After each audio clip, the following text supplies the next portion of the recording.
Bonjour, je vais vous montrer comment copier, coller, modifier un perçage de base comme les trous POC ou comme les trous au dos justement des modules pour POC. C'est que vous allez voir que c'est quand même assez simple, puis je vous dirais le plus possible de copier, coller lorsque vous avez là ce type de perçage pour être sûr de ne pas vous tromper. Donc, si je vais dans le haut coin, je vais copier mon trou de dos pour le mettre sur l'autre. C'est que je vais aller chercher mon dos non fini, parce que c'est sur celui-là qui se trouve à être. Je vais l'éditer. C'est que je me retrouve, moi c'est sûr que la dernière fois que j'ai travaillé, j'étais en back, donc je me retrouve automatiquement back. De toute façon, vous allez voir si vous n'êtes pas du bon côté, comme ici je suis en front, je suis pas capable de le sélectionner. Il est comme brun. Si je vais en back, il est rouge, à ce moment-là, je peux le sélectionner. Vous pouvez toujours, surtout si c'est un perçage là, qui n'a pas besoin d'être vraiment précis, vous pouvez toujours venir jouer avec les dimensions comme ça. Si ça a besoin d'être précis, vous pouvez venir ici le modifier aussi, là, si vous voulez. Ça fait que c'est la façon de faire. Pour le copier, vous sélectionnez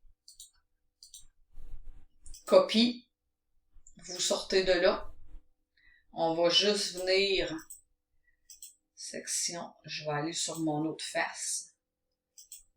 Je suis encore sur la même. Tiens, je vais aller en end. Je vais aller sélectionner mon autre dos qui se trouve être celui-là. Je l'édite.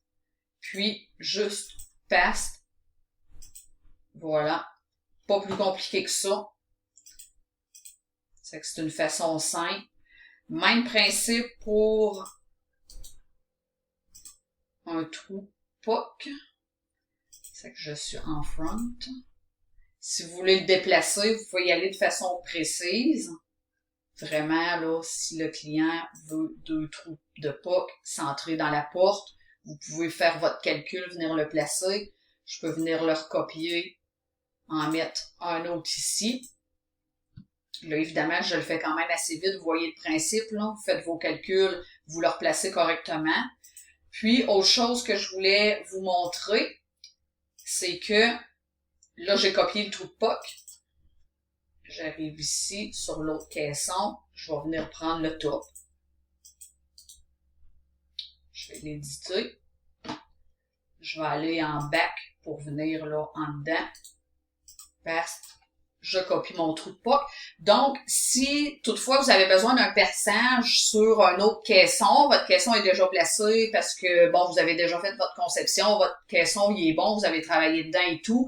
Vous voulez pas nécessairement là, le déliter juste pour un perçage. C'est que vous voyez que vous pouvez aller le prendre sur un autre, vous pouvez aller le chercher en banque, le copier, puis après ça, tout simplement déliter le caisson que vous n'avez pas besoin. Mais au moins, vous êtes allé copier là, le perçage que vous avez besoin. Ça fait que aussi pour concernant les rainures, les LED, c'est le même principe. Vous pouvez aller copier votre perçage, puis venir là, le remettre là, sur le caisson de votre choix, là, dans le fond. C'est que c'est pas plus compliqué que ça. Pour copier, coller un perçage, c'est juste de cette façon-là. Pas plus compliqué. Merci!